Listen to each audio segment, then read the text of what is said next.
Good morning, I'm Angelo Castro III. I'm Angela, and we are the Castros. We bring you the news. The views that make you think. Sometimes we agree. Sometimes we don't. This is News and Views. And here are today's headlines. The Department of Energy said fuel prices are expected to increase again next week as global oil markets remain volatile. Despite a stable supply, the Trade Department warns that prices of basic goods could still rise amid the tensions in the Middle East. The Commission on Elections denies any pressure in its ongoing probe into the SOSE complaint involving Senator Rodante Marcoleta. Lawyer Levito Baligod and several alleged former Marines appeared at the NBI headquarters in Pasay after being subpoenaed over allegations raised by his clients. First in the news, fuel prices are expected to increase again next week, according to the Department of Energy, as global oil markets remain volatile. Energy Secretary Sharon Garin warned that another round of price hikes is likely following this week's double-digit increases in diesel, gasoline, and kerosene.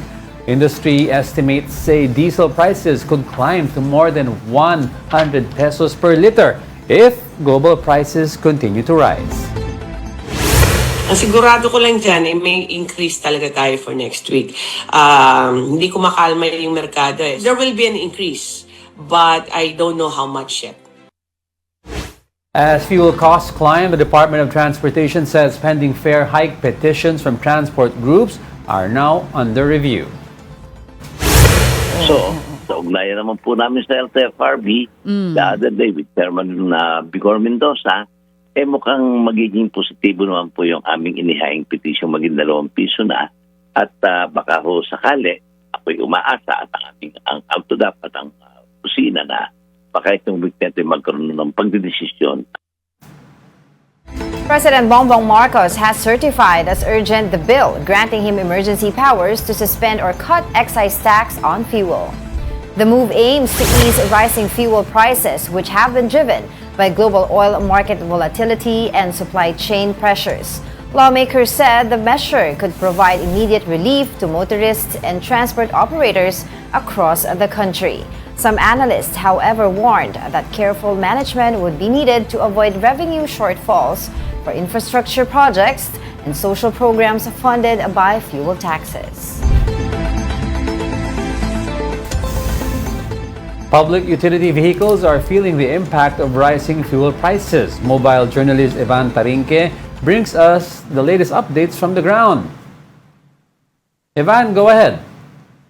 Yes, Diego, Angela. Simula nga kaninang umaga, dito nga tayo sa may EDSA Ortigas, northbound lane. Makikita naman natin na patuloy na malawag yung current situation natin dito. Ito makikita natin na tuloy-tuloy yung daloy ng mga sasakyan at halos wala gaano build up. No? Kanina nga kausap natin yung ilang mga commuters, no, na dating nagdadala ng kanilang mga sasakyan, for now, mas pinili raw nila na magdala or mag-commute na lang papunta sa kanilang destinasyon dahil nga doon sa tumataas na presyo ng kanilang mga bilihin, no? Or pati ng petrolyo. Pero so far, ang ginagawa naman ng iba, ng diskarte ng iba, bimodal.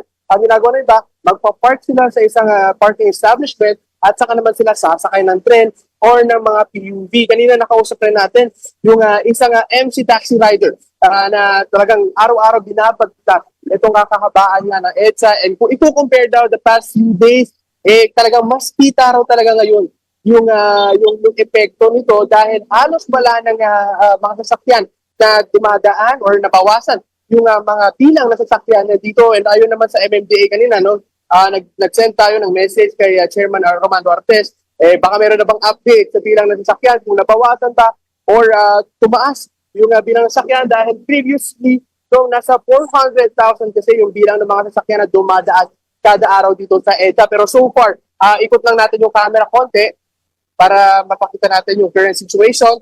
Ito, makikita natin, maluwag na maluwag yung daanan dito sa may EDSA Ortigas Station. Kahit yung southbound lane, na alam naman natin na tuwing umaga, tuwing rush hour ng umaga, mahaba yung pila ng sasakyan dyan. Ngayon, free-flowing yung daloy ng trapiko. Doon lang, nagkakaroon lang ng konting congestion sa mga parte kung saan merong nagiging embudo or sumisikip yung mga daanan ng mga sasakyan. Diego, Angela? Evan, you're standing right now at the southbound lane ba of EDSA that's going to Magallanes? Tigas. Diego, nandito tayo ngayon sa may northbound lane, nakapwesto. Northbound. No? Okay. Pero yung sa may southbound kanina, pinuntahan natin, inikot natin.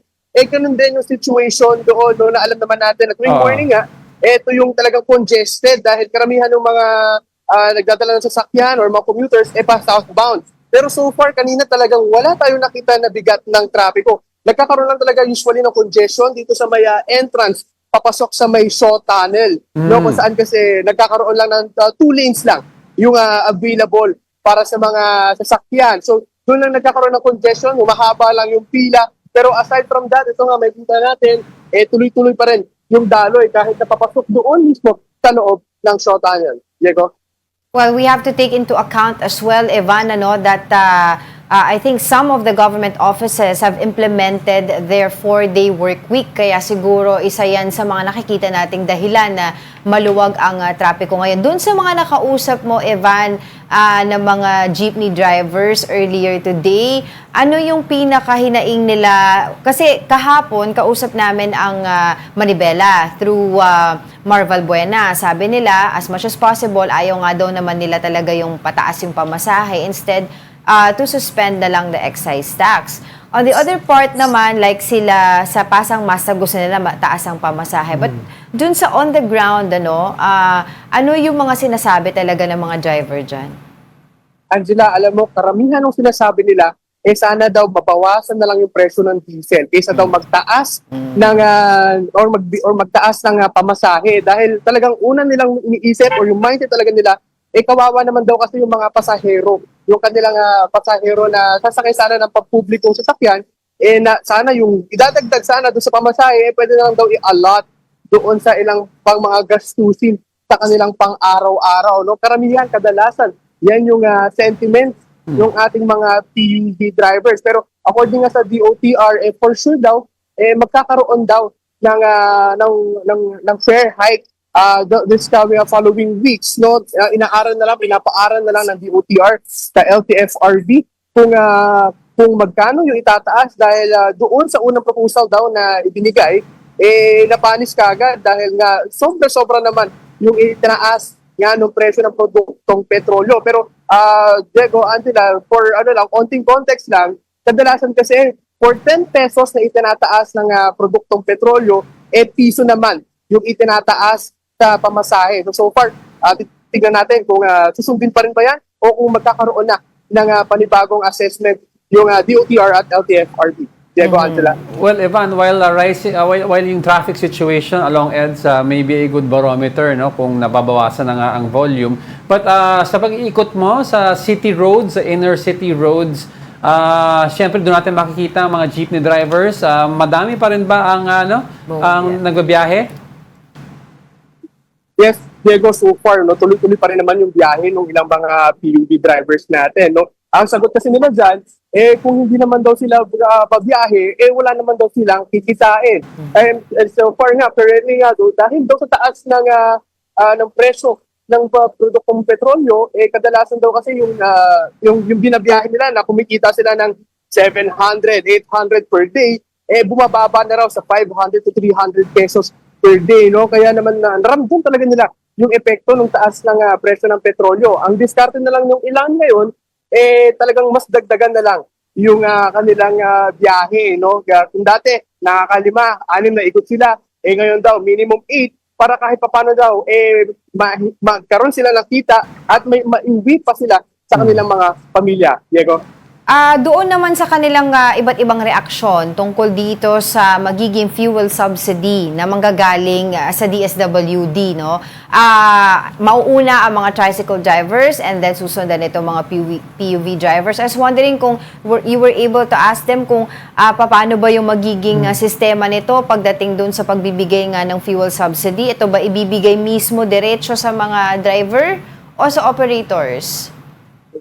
Yes, Angela, itong fuel subsidy ng Department of Transportation na ipamimigay ng DOTR at ng LTFRB, dadaan ito actually doon sa mga fuel cards no na ginagamit pangkarga noon sa mga diesel at sa mga gas stations, no. So kaya nga the past few weeks pinahanda na ito sa agad ng LTFRB kung sakali man nga magbigay na ng fuel subsidy. Pero ayon dun sa ilang mga nakausap natin na PUV drivers, kung papasok naman daw to sa kanilang mga fuel cards, more or less ilang araw lang daw nila ito magagamit, no? Kasi ang unang proposal ng DOTR na ipamimigay na fuel subsidy is around 10,500 to 12,500, no? So dyan yung range ng fuel subsidy na ipamimigay dun sa mga PUV drivers. So far, wala pang final na number na ibinibigay na kung gaano, kung magkano yung pinamimigay. Ang sigurado lang sa DOTR ay more than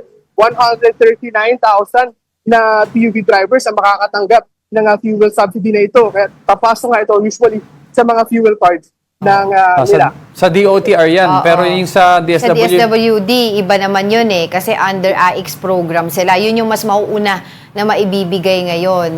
Yun yung tinatalakay nila kahapon, on the other day sa Congress sa hearing. Anyway, maraming salamat sa iyong oras ang ating mobile journalist Evan Tarinque. the Trade Department assures the public that there's enough supply of food in the country amid reports of panic buying. Here's the report.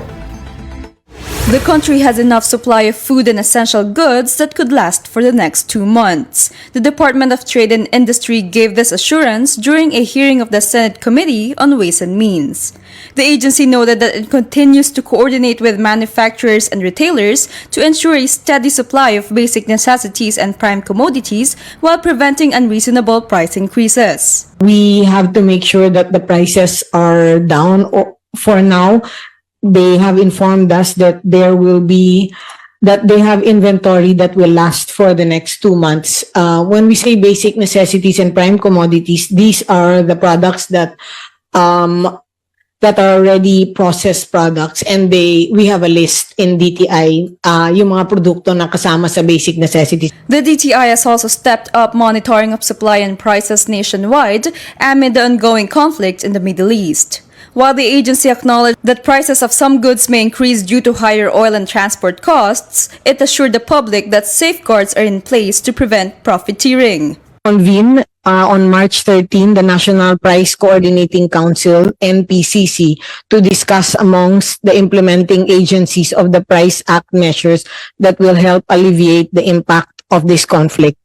On the supply and logistics, we acknowledge that the prices actually will increase not because of the product itself but because of the cost of logistics. The DTI is also recommending a temporary suspension of toll fees on major expressways for cargo and delivery vehicles carrying essential goods. We recommend the temporary suspension of government shares on port and cargo logistics handling costs imposed by the Philippine Ports Authority, Cebu Ports Authority, and the Subic Bay Metropolitan Authority. And we also recommend the temporary moratorium on toll fee for cargo and delivery vehicles transporting basic necessities and prime commodities products traversing the major expressway. Amid these concerns, senators are urging the public to avoid panic buying. I don't see na meron tayong problema sa supply. Wala tayong problema sa supply. Ang problema natin presyo. I think yung panic buying nila hindi sa mawalan, kung hindi makabili ng mas murang items. I think yun yung nangyayari ngayon. Well, kung kaya naman nila, sa kanila na yun. Pero wala tayong, just to put on record, wala tayong problema sa supply ng pagkain, supply ng crudo. Senator Cheese Escudero also warned against hoarding, especially petroleum products, saying it could worsen the situation and benefit opportunistic traders. He called on the public to remain calm while the government works to maintain a stable supply and strictly enforce measures against hoarders. You have to remember, di ba, meron tayong over 500 complaints through eGov nung mga ilang kumpanya daw na nakikita nila na apparently hindi sumusunod dun sa mga presyo na tinatakda ng mga ahensya kasi natin. the day dito. before ng taas ng fuel prices officially, I think that was a Tuesday. Monday pa lang meron na hike ng prices, mga 75 to 80 pesos per liter. Which was hindi naman pwede pa. Kasi dapat sa Tuesday magtataas and in tranches pa yan. Oo. Kaya iingat lang din sila dun sa mga panic buying na pinag-uusapan din dito. Oo. Aside from yung petroleum products, but other basic commodities, no? Sabi nga ng ibang mga economists, mga nakakausap natin, ay malulugi nga ngayon, ang pinaka-apektado rin ngayon talaga ay yung mga middle class because ang mga hindi sila nabibigyan ng mga ayuda din eh. 'Di ba? So kaya They're not part of it kasi. Oo, they're not part of it. Kaya tayo na naman yung mga middle class na naman ang kumbaga ang mag-a-adjust. So talagang nakakapit lang tayo dun sa thin line ng poverty threshold. Kaya ito yung mga regarding sa panic buying naman na pinag-uusapan natin, yung mga nangangailangan kasi talaga ng supply, 'di ba, na tapos kukuhanin ng iba, Yes. yan ay mahirap. So, kaya i-avoid natin yung mga yan. So, huwag kayong magpanik, di ba? Kumbaga sabi naman ng gobyerno, meron naman tayong enough supply pagdating dun sa mga kailangan natin. Basta yung basic goods, oo. Pero I think yung panic sa iba is most people or families want to buy bago tumaas ang presyo ng commodities, di ba? I mean, we saw this sa pandemic, we saw this sa Y2K, where people were hoarding canned goods. Especially canned goods, kasi ang canned goods is a manufacturing. Matagal yung Yeah, manufacturing siya, so pwedeng pag tumaas ang presyo ng manufacturing, halos doble yan. So ngayon pa lang, bumibili na kasi you can stock it up eh. Yes. Oo. Alright, in other news, the Commission on Elections insisted that there is no pressure from any group in its investigation into the SOSE complaint involving Senator Rodante Marcoleta. In an interview with Storycon, Senate President Pro Tempore Ping Lacson said he received information that a group is allegedly pressuring COMELEC not to sign the resolution in the complaint. Nagremedyo siya eh. Kumuha siya ng isang tao na di umano, para lang ma-justify yung SOSE na mayroon siyang contributor. Na nagbigay ng, I think, 30 million, January. Again, hindi niya alam siguro yung batas na within 30 days, kailangan bayaran yung tax. May donor's tax yan eh. Tax. Alam mo kung kailan siya nagbayad? December. Pero, ano yun? Pero may mga surcharges, may mga penalties. So, after thought, nagremedyo siya dahil nga ipit siya doon sa kanyang SOSE problem o SOSE case sa violation ng Omnibus Election Code. Kakilala niya, kaibigan niya yung kaibigan niya nga yung kunwari, donor niya eh. Pero para sa purposes ng tigapakinig natin, indirect bribery is a crime punishable by more than 6 years, di ba? Sa maximum yun, ha? Hindi sa 6 years yan. Parang doon yan sa bandang papunta 6 years. Kasi 6 months or 6 months and 1 day to 6 years yan eh. Pero sa maximum period yan na pinaparusahan yung indirect bribery. Kaya may tulog talaga siya doon eh kasi isa nakakaintindi eh. Ano pa ba yung element na kailangan mo doon para i-prove mo yun? Pero so si COMELEC Chairman Garcia given his reason, I think only today, if not last night, because his reason for the delay daw dun sa decision ng COMELEC dun sa kaso ni Marcoleta, I'm not sure if you read it. I just found it a bit confusing. I don't know, I don't know if you've seen it and if you agree with it. It's complicated daw. It's become complicated legally. Iba yung information ko eh. The plot Not from the government. Not from the government. Not from the national government. Parang From any group? Any group in particular? Special interest group. Information ko. I will clarify. Information ko yan doon sa loob. Hindi ko sinasabing validated yan. Nang information, merong pressure. Now, in a separate interview on 1PH sa Totoo Lang, COMELEC spokesperson Attorney John Rex Audianco said investigators are carefully reviewing the case to ensure the evidence is complete should it lead to criminal charges. Audianco added that COMELEC respects Lacson's view but maintains that the Commission remains independent in its processes. So, ginagalang po natin ang pananaw po ni Senator Lacson, pero sa tingin naman po namin, hindi po kami ma-pressure dyan. And in fact, immediately after po matanggap ng COMELEC mula sa Office of the Ombudsman ang complaint na ito, pinadaan na kagad sa proseso po. Patungkol naman po doon sa nasasabi po na medyo may katagalan po yung pag-iimbestiga ng PIFAD. Sa pananaw naman po namin na hindi naman po binibigyan po namin ng sapat na leeway kasi yung investigador na talakayin, aralin at iimbestigahan talaga yung kasong ito. Dahil ultimately, sabi nga po namin, baka ang kabagsakan nito kasong kriminal at kung magiging kasong kriminal po ito, Sir Ed, Sir Jovi and Ma'am Chiki, kailangan kumpletong ebidensya namin. Kailangan pag sinampa namin sa korte ito, titindip ito at hindi basta-basta madidismiss na. Kaya po ganun kaingat po yung ating investigador po. So walang katotohanan na may powerful group or block na nag-iimpluwensya sa takbo nitong sauce case ni Senator Marcoleta, Attorney Rex. Sorry, makulit ako pero para lang talagang Opo, bagamat po ginagalang po namin, siguro po yung pananaw po na ni Senator Lacson,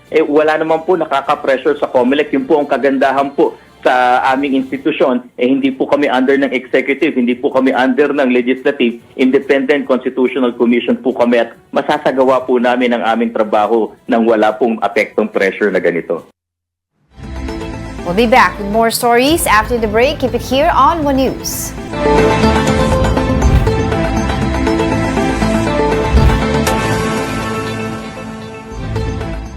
Good morning. You're still watching News and Views here on One News. Now, to discuss the anticipated fuel price hike and the potential surge in the cost of basic commodities, we are joined now by Professor Ronilo Balberan, an economist from the University of Asia and the Pacific. Good morning, Professor. Thanks for joining us today. Good morning po. Alright, Prof, let's start off. No, ano ba ang magiging direct impact nito sa, of course, sa food basket, sa prices of commodities sa middle class, most especially because of what's happening in Iran? Well, immediately the impact is directly on higher prices of goods and services. No? So, kasi nga, ang pinaka middle ground noon, ang tama kasi niya, ang transportation and logistics cost. So, yun yung good news and bad news. Ang bad news talagang direct inflation yan sa atin, no? Because wala naman tayo kasing supply ng oil.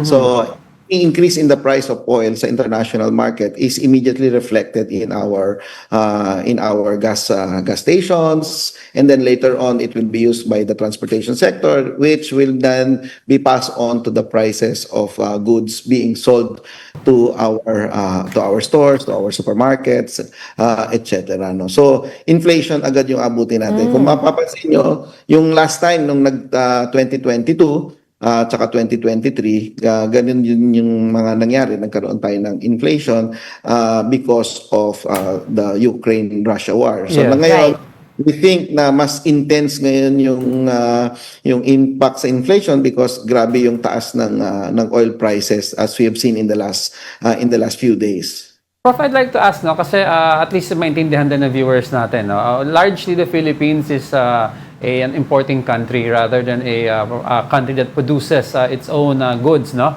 Ano magiging impact nito with pertaining to price differences between imports and local production goods? Will we see those two prices meet up or may bababa ba na isa? May magbe-benefit ba na sector dito? Because kasi international problem po ito no. So for international problem to, all the prices of goods and services will practically go up, no. So unless yung ibang countries will try to subsidize what they are actually exporting, but why would they do that, no? So when parang lahat tayo dito damay no. So I think there's no escaping the reality that all the prices will go up. Ang pinag-uusapan na lang natin dito is by how much and by how long. No? Yun po natin. But do we expect this to happen until the end of the year or medyo makakaluwag-luwag naman tayo second quarter? Alam nyo, tinitingnan ko yung there's a website called Global Policy Uncertainty Index, no? And then there's also a portion there on Trade Uncertainty Index. Ang ibig lang sabihin yan is how sure are we that we are not sure kung makikita niyo yung graph nila, no? So, we are very sure that we are not sure of what's gonna happen. No? So, in short, kung hindi po natin alam kung kailan matatapos to, wag po kayong mag-alala kasi po buong mundo hindi rin po alam kung kailan po ito matatapos at hanggang saan ang taas ng presyo na ito. So, we just have to bite the bullet kasi ganun yung reality, wala talagang supply. So, ang mangyayari talagang kailangan natin talagang magtipid, no? Especially sa oil, no? So, as a country, and all countries are trying to do it right now, no? So, if you are almost 100% dependent on imported oil, no? So you have no choice but to actually save on what's left in our storage, in our depot, no? So kailangan lang talaga nating tipidin kasi I think hindi pa dumadating yung mga tankers na yan, talagang paubos ng paubos yung reserve natin.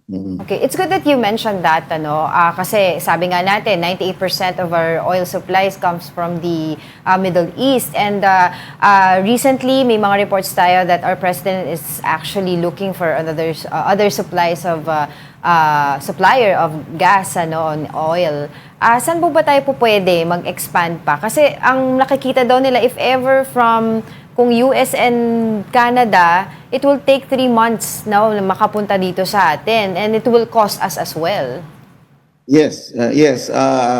So from the point of view ng economics, may tinatawag na efficient markets, no? There's no such thing as free lunch, no? Kasi magmula doon sa nakasanayan na nating sistema, kapag sinabi mo, ay, meron tayong biglang makukunan, ganun ba? Kung ganun kadali yun, hindi sana tayo namumroblema ngayon. So, it would take 3 months, pero I think yung reserves na pinag-uusapan lang natin dito, I think swerte na tayong umabot ng 1 buwan. Right. No?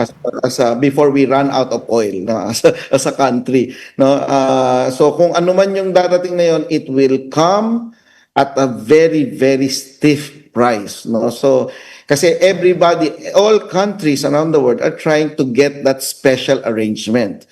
So, would you think na makukuha natin yan with a cheaper or at least at the same arrangement that we had before? Hindi. No? So, it will come at a very, very stiff price, high price, bago natin makuha yung special supply na yon. And it will come 2 to 3 months after. So, whether mayaman ka o mahirap ka, pag naubusan tayong ng bansa, ganun lang yun. Hintayin lang natin yung siguro dumating yung 3 months na yun na most likely napakamahal kung hindi matapos to in the next siguro 2 to 3 weeks, no? So yun yung medyo na in a way nakakatakot. Pero ipagdarasal na lang natin na mag-hold ang tinatawag na law of supply ng basic economics natin.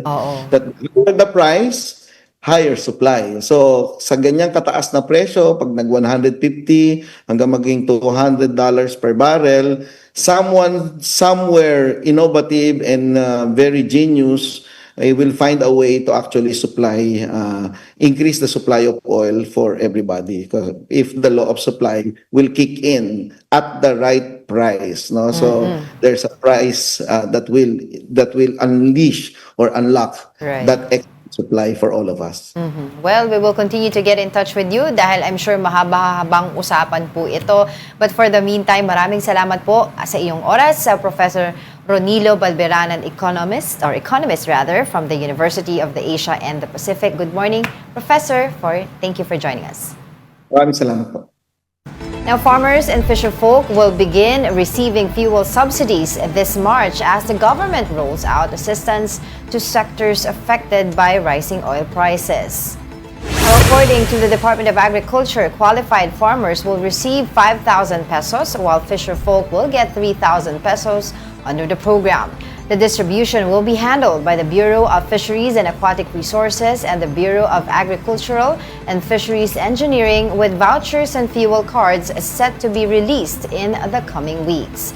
The government has initially allocated 100 million pesos for the subsidy, which is expected to benefit nearly 15,000 farmers and more than 23,000 fisherfolk nationwide. Joining us now is Navotas Representative Congressman Tulby Chanco. Good morning, Kong. Thank you very much for joining us on our program. Hi, Kong. Nakamute po kayo, Kong. Nakakamute ko, Kong. Hi, Diego. Angela, good morning. Alright, Kong, let's start off now. What prompted you po to file yung House Bill number 8349, yung subsidy for municipal fisherfolk? Kasi talagang hirap talaga sila sa ganitong presyo ng fuel, no? So dapat talaga tulungan natin yung mga sector natin sa agriculture, no? Actually, yung sa farmers, pinag-aaralan ko rin kung paano dapat yung monthly subsidy doon sa mga farmers, no? Pinapaaral ko lang sa staff ko kung ano yung nararapat na amount, no? Dahil sila po ay kasama sa food production, at sila ay marginalized sector ng ating society, so dapat talaga tulungan po sila, no? Siyempre, madaming dapat tulungan. I think yung transport sector, tulungan na ng gobyerno.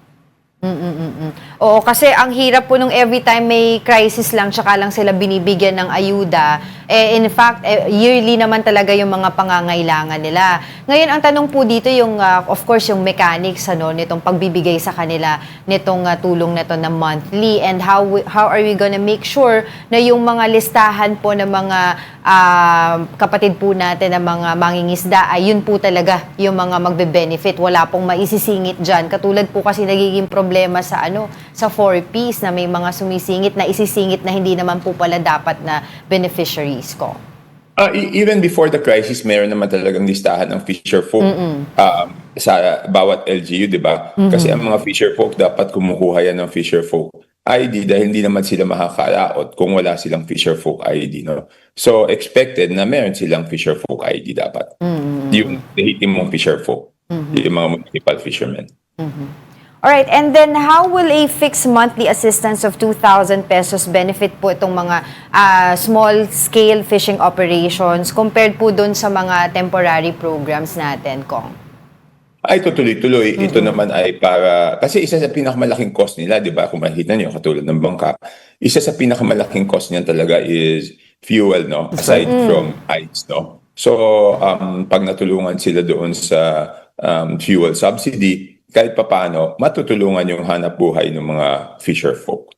Kung aside from yung mga subsidies, given na if this conflict sa Iran draws out longer than expected and prices continue to soar up to 200 pesos possibly daw, $200 per barrel, ano po ang mga possible na long-term solutions pwede natin pag-aralan para hindi po laging nag-a-adjust daw ng subsidy every time may nangyayari? Talaga, alam mo, pag umabot ng $200 per barrel, ang hirap talaga niya, no? Kaya nga, di ba, ako, ang final ko na bill is yung tanggalin yung VAT, no? Pero ang na-approve is yung excise tax ang tatanggalin, no? Pero doon sa bill ko, what I proposed sana was to remove the VAT for two reasons, no? Yung excise tax kasi natin is, di ba, for example, sa diesel, fixed yan, 6 pesos yan. Kahit anong presyo ng crudo, 6 pesos yung excise tax. Ang problema doon sa VAT, so tanggalin na natin yung excise tax. Ang problema doon sa VAT is habang tumataas yung presyo ng fuel, lumalaki rin yung VAT kasi 12% of the price siya, hindi siya fixed na 6% VAT. So, yun sana. Kaya lang, ang napag-desisyonan is the excise tax. Siguro, magandang simulain yan. But I think, hindi dapat maghinto yung DOF at yung gobyerno to explore yung pagtanggal ng VAT kung tatagal itong crisis na to. Kasi, ang problema doon sa VAT, parang hindi ko lang matanggap na tumataas yung koleksyon ng gobyerno habang nahihirapan yung tao. Di ba? Kasi fixed 12%. So sabihin mo ng 50 pesos ang fuel, ang crude, ang diesel, ang excise tax niyan is still 6 pesos. Yes. Pag 50 pesos ang diesel, ang VAT niyan is 50 times 12, 6 pesos, di ba? 6 pesos. Pag naging 100 yung presyo ng diesel, yung excise niya is still 6 pesos. Yes, pero yung VAT niya naging 12 pesos, di ba? So, tumadagdag siya kung bakit tumataas yung binabayaran ng ating mga kababayan. So kung yung sa proposal nyo, yung VAT ang tatanggalin pero excise tax, we will still keep it sa initial proposal Hindi, kasi niya. meron na nag-file, Meron na. Ibig sabihin, meron na nag-file kasi ng excise tax, di ba? So, hindi Yes, na ako nag-file. Co-author na lang ako doon. Pero I was proposing na pati yung VAT. pati yung VAT, okay. Well, just to be clear, Kong, saan po manggagaling ulit itong, paano po mafa-fund? Ifa-fund po itong bill po ninyo? Kung matatandaan nyo doon sa program appropriations, meron doon nakalimutan ko yung exact term na ginamit doon pang emergency, di ba? Yun doon sa program appropriations, I forgot the exact term that they used there.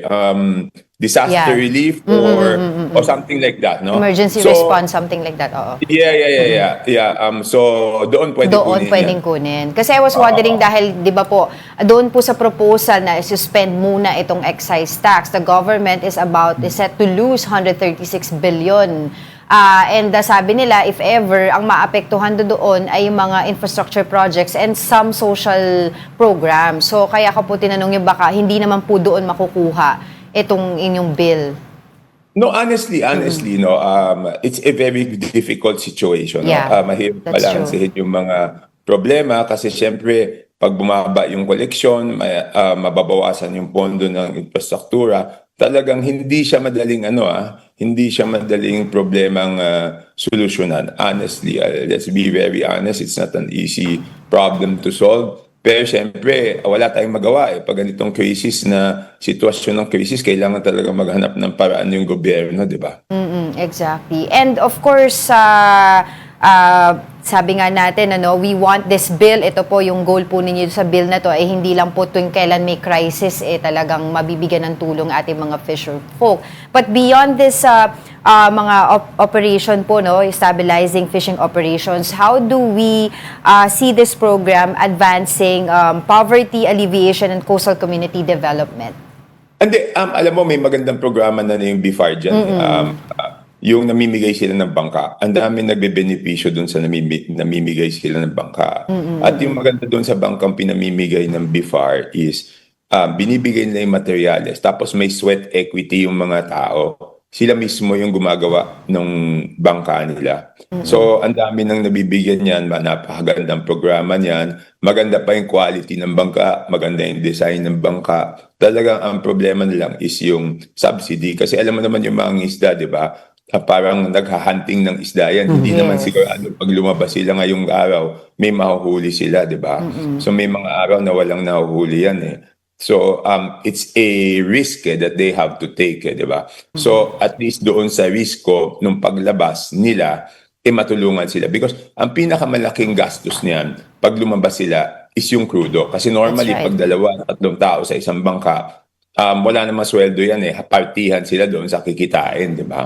So kung binigyan na sila ng BIFAR ng bangka, importante doon is mabigyan naman sila ng fuel subsidy. Kasi doon sa binibigay ng BIFAR tsaka ng DA, pag namigay ng bangka yan, binibigyan naman katulad sa amin sa LGU, binibigyan naman namin ng fishing gear yan So ang problema lang talaga nila is yung crudo, paano sila makalabas. Malaking tulong sa kanila, kumbaga di na nila poproblemahin, 'di ba? Kong. Kasi may bangka, bibigyan sila ng bangka, bibigyan sila ng fishing gear. So ang problema lang talaga nun is yung huhulihin nila at may bebenta nila. Oo. Yes, okay. Fuel. Ilan po ba, Kong, yung kumbaga matutulungan nito overall nitong bill na to?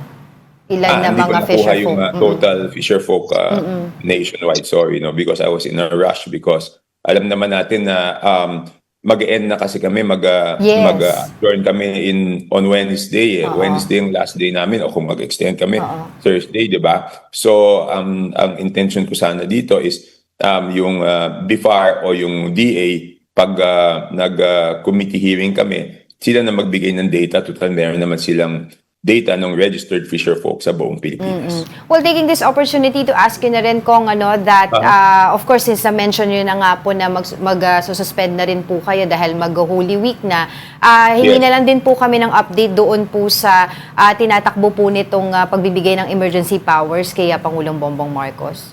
Hindi, since it's certified urgent, Monday it is. Okay. Monday approved na yan. Okay. Alright. Sige. Kasi nung Wednesday, nag-second reading. So, since certified urgent na siya, Monday approved na sa sa House yun. Pinagpuyatan niya nung Miyerkules. Actually, yung bilis niyan eh. Tuesday nag-committee hearing kami. Then Wednesday nasa plenaryo na kagad. So talagang minadali yan para maipasa kagad. Right. Para Okay. matanggal na yung, at least magsimula tayo sa excise tax, no? Right. Pero ang pakiusap ko nga is, huwag tayong maghinto doon sa excise tax. Yeah. What baka- else pa po ba are you thinking, Kong, na pwede pang makatulong dito sa situation natin? Yun, yung sa transport sector, yung magbibigay sila ng tulong sa transport sector. Hindi ko alam kung fuel subsidy or fuel vouchers or cash assistance. Malaking tulong yun kasi talagang ang laki ng tinasan. At isang pinag-aaralan namin, ako na rin, kasama yun doon sa questioning ko noong ako'y pumunta sa committee hearing, is mukhang we will have to restudy yung Oil Deregulation Act, Right. diba? Yeah. Oo. Hindi ko lang kasi matanggap, no? Hindi ko matanggap na yung binibentang fuel ngayon, old stock pa naman yan. Yes. Diba? So, hindi ko matanggap na porket tumaas yung international price ay tinataas na nila. Tinataas na rin. Diba? Oo. Ang simpleng intindi ko dyan is ang dapat mong itaas is yung binili mo doon sa bagong presyo. Exactly. Hindi Oo. mo dapat itaas yung stock mo na nabili sa lumang presyo. So, dapat talaga pag-aralan yung Oil Deregulation Act. Parang Because sila- sa tingin ko, hindi dapat nangyayari itong bagay na ito. That's true. Yan din po yung kumbaga sigaw ng mga ordinaryong mga PUV driver dahil Hindi syempre na ordinaryo, tayong lahat. Tayong lahat actually. Tayong lahat. Oo, pero Tayong sinasabi lahat, hindi natin maintindihan. pero ang sinasabi po kasi ng laging sagot department doon is, yes. Oo, yung sinasabi po nila kasi industry practice because it's not about the purchase cost but the replacement cost. No, Yun ang no, sinasabi that is po not. nila laging dahilan sa atin. That is not true. That is not true. Because pag ganyan, doble ang ano nila eh. Doble ang magiging kita nila eh. Diba? May kita na sila doon sa binibenta nila, di ba? So ibig sabihin, yung ibig sabihin, yung binibenta nila ngayon, may kita na sila kahit hindi nila itaas. So dumodoble yung kita nila, di ba? Exactly. Tapos pag bumili naman sila ng bago, ipapasa rin naman sa consumer yung ano nun eh, yung Yung taas presyo. ng bili oo. nila, di ba? Oh, so hindi I cannot accept that logic, pasensya na, no. But I think tali yung kamay ng DOE because of the Oil Deregulation Yes. Act. So wala rin power yung DOE sa tingin ko because of the Oil Deregulation Act. So ang dapat gawin is bigyan ng power yung DOE. That's why we have to revisit the Oil Deregulation That's Act. true. Well, we will continue to get in touch with you regarding this issue. For the meantime, maraming salamat po sa inyong insights. Yes. Good morning. Okay, that's Navotas Representative Toby Tiangco. Now, this time around, we are joined by Fernando Hicap, National Chairperson of Pamalakaya. Yeah. Good morning, Sir Fernando. Nakamute po kayo? Magandang umaga. Ayun, magandang umaga po sa inyo. Thank you for joining us. Of course, hingin po namin yung inyong reaksyon dito po sa, sabi po nila, 3,000 fuel subsidy. Sapat po ba ito? Yes, hindi siya sapat. So, unang-una, halos 2 araw lang laot yun, no? Pero makakatulong.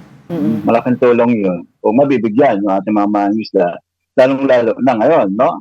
Dito sa napakalaking pagtaas ng gasolina. Pero sa ngayon po ba, ramdam na po ba talaga ng mga mangingisda po natin itong nangyayari ngayon sa ating oil market? Yes, ramdam na, Susan, no? Kasi yung pagtaas yung kahapon, tinanong ko yung kapitbahay ko na kasi sila yung lumaon. Sabi nila, bumili ng gasolina. Yung dating 60, nasa 75 na raw yung presyo. Ibig sabihin, malaki nang itinaas, no? Kaya kapag tumaas yung gasolina, ibig sabihin nun, bawas yun doon sa kita nila. Mm-mm. Mm-mm. Hindi lang yung nagiging problema eh. Nagiging problema pa namin doon sa mga traders, kapag tumataas yung gasolina, mas mababa yung bili nila. Idadahilan nila na tumataas yung kanilang transportation cost, kaya doon nila babawiin. Kaya yung mga mangingisda, biktima na rin. No? Biktima siya ng pagtaas ng gasolina at biktima pa siya doon sa pagbaba ng bili ng mga traders. Mhm. Kanina po kausap namin si Congressman Toby Tiangco at meron po siyang bill na final na to help ang ating mga fisher folk. Bibigyan daw po ng 2,000 monthly kumbaga subsidy kayo na kumbaga hindi ito nakatali doon sa kung kailan may krisis bibigyan ng subsidiya. So kumbaga magiging batas ito, monthly magkakaroon kayo ng 2,000 fuel subsidy. Your reaction to that po? Yes, welcome. Welcome sa amin yung anumang tulong na mga kapagaan doon sa napakabigat ng problemang pinapasan naming mga mangingisda. Yung 2,000 monthly kahit paano makakatulong yun sa ating mga mangingisda. Isa kumpara mo doon sa wala, di ba? At mahalaga doon, ang sa akin, in particular sa amin, sa Pamalakaya, ang mahalaga doon ay maunawaan ng ating gobyerno, ng ating mga legislator, yung kahalagang papel ng mga mangingisda. Hindi ito, magbibigay sila ng monthly subsidy. Sa fuel subsidy ay hindi para doon sa particular lang, para mabawasan yung gastusin namin, yung pabigat. Mas dapat doon sa pagkilala, yung mahalagang papel namin para may mabuhay, ng pagkain natin. Para may pagkain yung sabay ng Pilipino. Ganun sana, ganun sana yung pagtato. Hindi lang doon sa naaawa kami sa inyo dahil hindi niyo kaya kami bibigyan namin kayo. Hindi po ganoon, Mas maganda kung bibigyan nyo kami dahil kinikilala nyo ang aming papel sa pag-ambag, para ma-sure, masigurado natin na merong kakainin ng sambayang Pilipino araw-araw.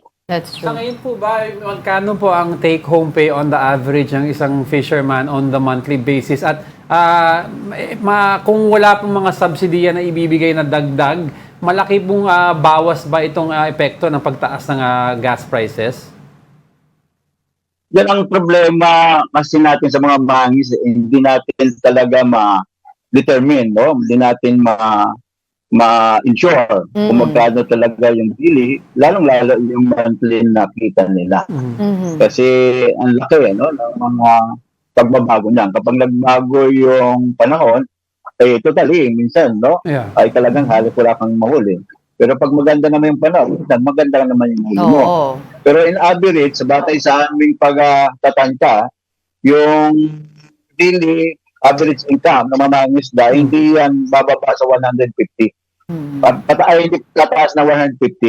Hindi po bumaba, pero hindi na yan tataas sa ganon. Kaya kung itong pagtaas ng gasolina na halos ay mga 25% ng regular na, kasi mula sa 60, 75 ngayon, ibabawas natin yun doon, Kasi yung huli natin, hindi naman check mababawas yun doon sa kanilang 150 daily na income na average. Kaya ibig sabihin, babawasan yung pagkain o pang-tugon para sa pangailangan ng isang pamilya. Well, para po mabigyan po tayo ng bigger and clearer picture ng ating mga kapatid doon po sa ang pinagdadaanan po araw-araw ng mga mangingisda po natin, ng mga kapatid natin mangingisda. Ano po ba pag alis po ninyo ng anong oras, 'di ba? Tapos ilang oras po kayo pumapalaot? Magkano po yung inyong gas for that day? 'Di ba? Ano po ba yung pakikwento po sa amin yung inyong everyday na nilalaban?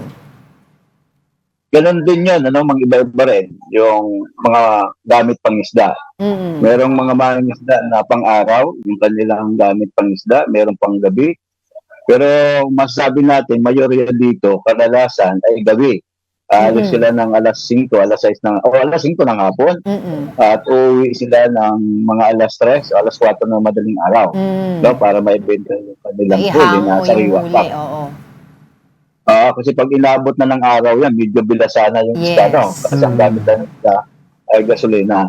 At sa ganung sitwasyon, maano mo rin, yung pagkakaiba rin doon sa katangian ng pangisdaan. Kung kukumpara natin, halimbawa, dito sa Manila Bay, yung Manila Bay ay malaki na yung gastos natin sa paglaot ngayon mula nung magsimula yung dredging and reclamation dyan. No? Kasi dati-dati, meron ka lang 2 litrong gasolina dahil dyan ka lang sa may tapat, no? Kung saan ka nakatira ng Manila Bay, doon ka na nangingisda. Kaya mabilis, no? Maliit yung gastos mo, mabilis yung kita mo, kasi maiksi yung tatakbuhin mo. Pero ngayon, kailangan mo nang pumunta ng Zambales, Bataan, Mindoro para may mahuli. Kasi yung Manila Bay talaga ay totally halos 80% hanggang ngayon, no? Yung pagmaba nung huli nating isda. Meron namang huli, pero yun nga, mga 20% na lamang. Kaya, pag inano natin yun, di rin natin matiyak, no? Kung gaano kalaki. Kaya nangyayari kung dati-dati, yung mga taga Manila Bay ay lalaot ng hapon, umaga, nandiyan na sila sa tabi, pero ngayon may inaabot isang linggo o mahigit pa. Kasi hanggat hindi nila nakikita na yung kanilang huli ay hindi sapat doon sa kanilang gagastusin o sa kanilang gastos at sa pangailangan ng kanilang pamilya kahit papano ay may uuwi, ay hindi uuwi yun. Kaya lumahaba yung oras nila. Ganun po yung sitwasyon, no? Kaya hindi natin ma-determine talaga kung gaano kalala, pero ang pinaka-direktang epekto dito ay pasan ng mga mangisda itong pagtaas. At hindi lang yung pagtaas ng gasolina auction, dahil maapektuhan na itong pagtaas ng gasolina at ganoon din yung aming konsumo. Right. Thank you for that. Fernando Hicap, National Chairperson of Pamanakaya. Magandang umaga po, sir. Buhay po kayo. Ako, maraming salamat po at malaking bagay na nadidiscuss natin sa ganitong mga social media, sa mga media, ang ating issue para maunawaan. At ano ko lang siguro, pwedeng idagdag ko doon sa ang tagyat, sana hindi lang yung emergency power para sa value-added tax, pati yung excess tax. Yes. Pero hindi rin talaga siya matagalan. Ito ay pangmadalian lamang kasi, halimbawa, tanggalin natin yon tapos tataas, ganun pa rin yung laking pagtaas, ibaliwala din. Di ba? Kaya ang pinaka-immediate talaga doon, basura yung elder regulation law. Para magkaroon nasa kontrol ng gobyerno. Yun lang po, maraming salamat. Alright, thank you so much again and mabuhay po kayo. Now, the Philippines' unemployment rate increased to 5.8% in January 2026, up from 4.3% in the same month last year. The higher figure signals a rise in the number of Filipinos without jobs. For the details, we go live to our mobile journal, Fatima Baduria. Fatima, anong mga factors ba ang nagko-contribute sa pagdami ng mga unemployed? Angela Diego, ayon nga sa preliminary result ng Labor Force Survey ng Philippine Statistics Authority o PSA, nasa 5.8% ang unemployment rate sa Pilipinas at mas mataas ito kumpara sa unemployment rate noong Enero ng nakaraang taon na nasa 4.3% at sa huling tala noong Oktubre na nasa 5%. So ngayon, 2.96 million ang bilang ng unemployed sa bansa at nasa 47.49 million naman ang employed. Bumaba nga ang employment rate na nasa 94.2% kumpara sa 95% noong Enero 2025. Ayon kay PSA Assistant Secretary Divina Gracia del Prado, ang pangunahing dahilan kung bakit bakit bumaba ang bilang ng mga may trabaho ay dahil marami ang available at naghahanap ng trabaho. Nadagdagan nga raw yan ng 306,000 kumpara noong nakaraang taon. 196,000 naman daw ang naghihintay pa lang ng kanilang job application results. So, nagantay sila ng kanilang pagkakatanggap matapos mag-apply. Marami raw sa mga unemployed ay mga kabataan na nasa 15 to 24 years old at 17.3% nga ang unemployment rate dyan, higit na mataas kumpara sa 12% na unemployment rate noong Enero 2025. Tumaas din ang bilang ng underemployed na nasa 6.35 million nitong Enero kumpara noong huling quarter, noong Oktubre na 5.81 million naman. So marami ang gustong maghanap ng additional work o di kaya mas mahabang oras ng trabaho. Samantala ang sector naman na pinakamataas ng employment ay nasa services sector pa rin. 61.6% ang employment rate dyan. Sinindan yan ng agriculture sector na nasa 21.1% at industry sector na nasa 17.3% naman. Ayon pa kay Asek Del Prado, no, pwedeng maapektuhan pa yung labor market dahil sa tensyon o sa gulo sa Middle East. Inaasahan daw kasi nila na dahil sa pagtaas ng presyo ng oil ay maaapektuhan din yung mga businesses, no? Baka raw magkaroon pa ng mga layoffs o di kaya yung mga businesses ay hindi muna tumanggap ng mga bagong employee pero sa ngayon ay wala pa silang figure dahil hindi pa yan nasama doon sa kanilang survey noong Enero. Pero inaasahan natin na magre-reflect daw yan sa labor force survey sa Mayo. Angela? Maraming salamat, Mobile Journal, Fatima Baduria. And happy weekend to everyone. Thank you for joining us for another week, no? Ang daming stories to malinis unpack. ang kalsada. Ang sabi nga nila parang silver lining nun baka gumanda yung air quality. But of course, still nakabantay tayo doon sa magiging mangyayari nga dito sa mga oil prices. Alright, and that wraps up today's episode of News and Views. Join us again on Monday. I'm Angela Lagunsad Castro. I'm Angelo Castro III. Kapatid, we are one you. All sides, all the time.